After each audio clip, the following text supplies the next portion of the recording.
Greetings, Tomasio here, and it's a beautiful, beautiful day, and we are getting ready to celebrate Mother's Day. So happy Mother's Day to all mothers, and including my mother and our Heavenly Mother, Mary. Happy Mother's Day, Blessed Mother. So we want to talk about Pope Francis. Can we talk about Pope Francis? Pope Francis is the Pope, the Bishop of Rome, okay? And he has been a Pope for a couple years, and he's really had a pretty significant impact on the world, okay? And one of the things that, he's criticized for is not being stronger on evangelization, also not being stronger on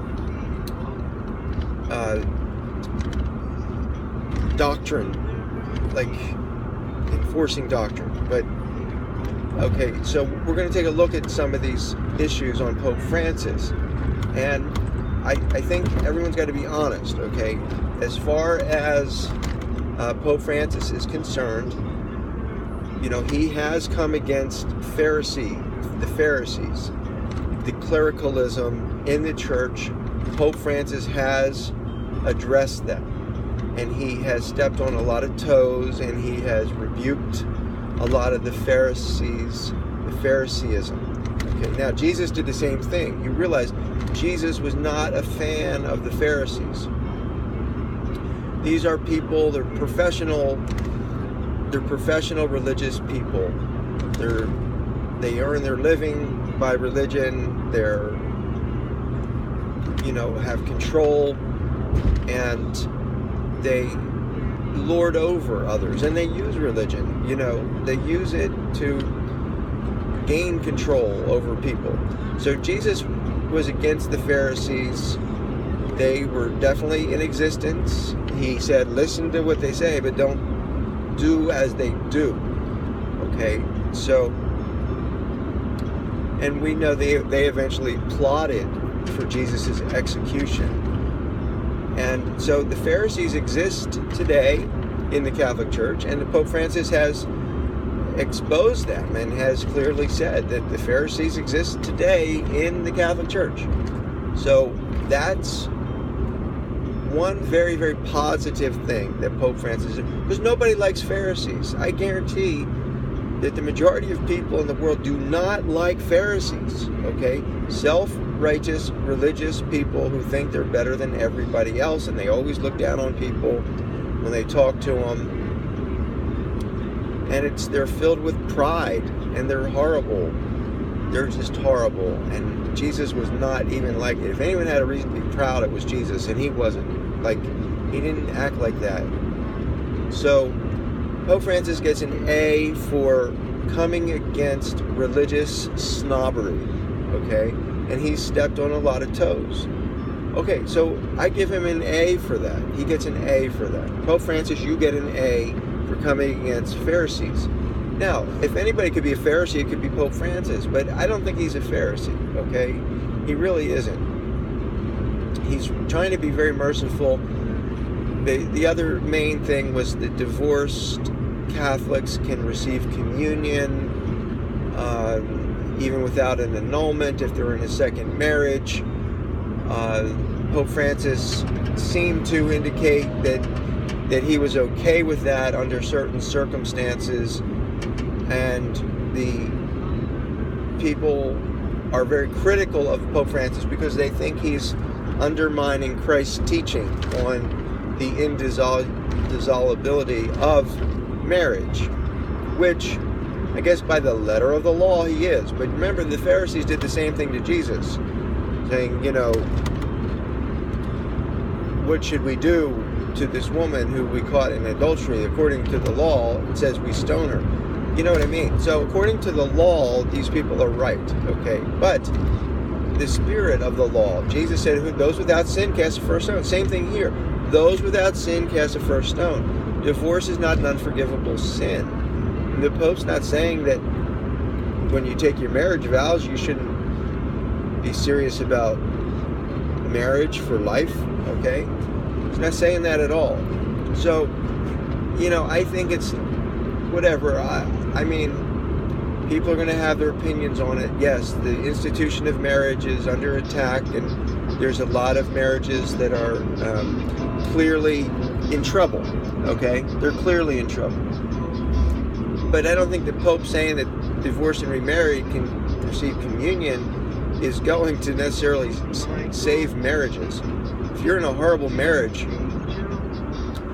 do you know what I'm saying? You either have the strength to hang in there or you don't. It's pretty much that simple. And I'm not going to judge anybody in that. I know people in a second marriage are beautiful people serving God. So anyway, as far as that's concerned, really that's no reason to burn him at the stake, okay? He's been trying to be compassionate. He's pro-life. He's constantly referred to the fact against abortion. He's very, very pro-life, and he's so pro-life he doesn't even believe in the death penalty. And elderly people, he's affirming the dignity of the elderly. So he's very, very pro-life, and that I appreciate. Now, when he meets with people who are former abortionists who still are for abortion and gives them awards, and when he seemingly compromises by working with folks who are committed to pro-abortion, I do question that. I will say I do question that. But here again, I'm not his judge, but I don't think it looks good. And I think it does cause scandal there. I will say that.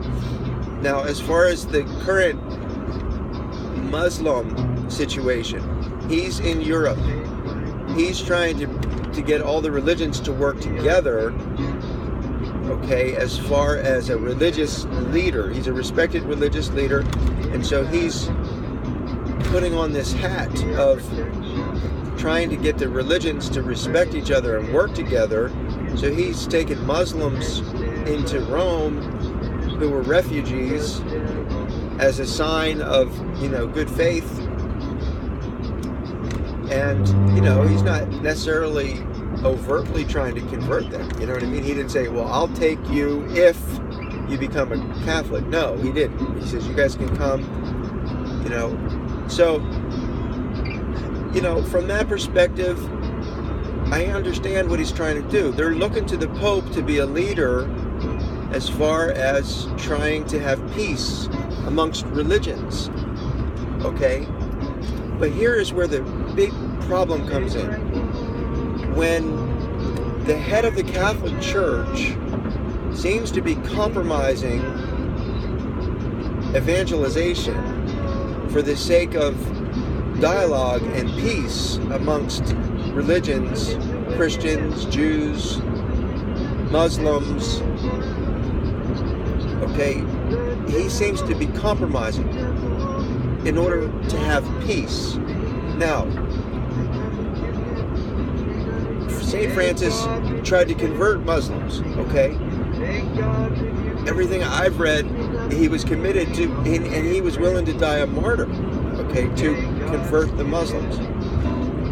I'm not seeing much of an effort from Pope Francis to convert Muslims to Christianity. Okay, you might say, well, he's doing it by example. Well, you know what I mean? Not really.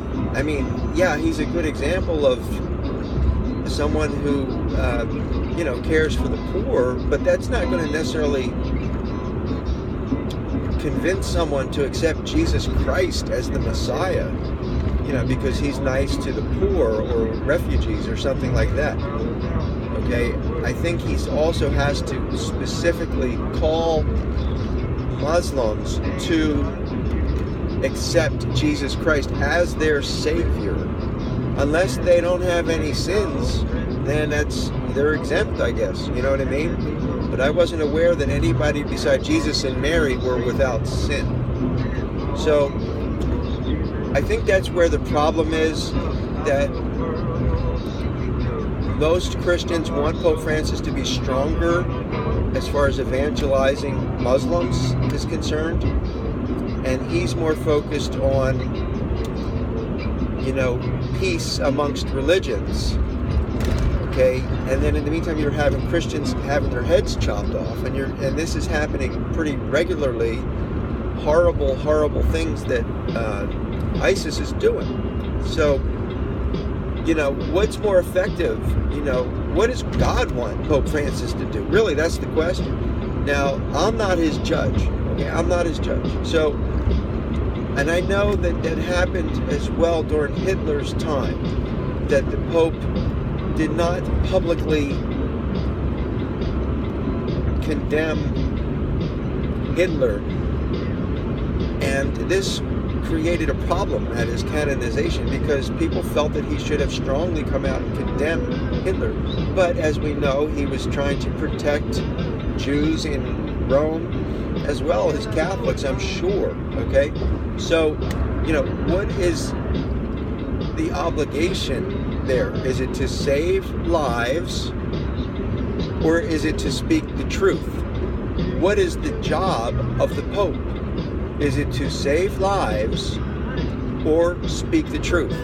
Now, this is something that every Catholic Christian has to ask themselves, because it's happening all the time. Compromise is happening all the time for the sake of not getting someone mad, okay, which could mean saving someone's life.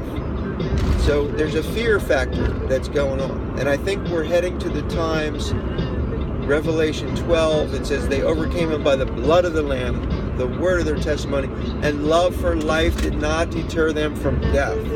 So I think we got to start speaking the truth. And that's where I would say Pope Francis needs to step up. That's my humble opinion, okay? And like I said, I'm not his judge. And I understand completely the predicament he's in. I understand it completely because it's happened before in history. So, anyway, I think what happens is when you compromise the truth for the sake of peace, then you pretty much move more to the middle and to the mainstream and to really a tepidity or a lukewarmness. And Jesus said, I'd rather you hot or cold. If you're lukewarm, I'm going to spit you out of my mouth. So I think that's what Pope Francis is being confronted with right now.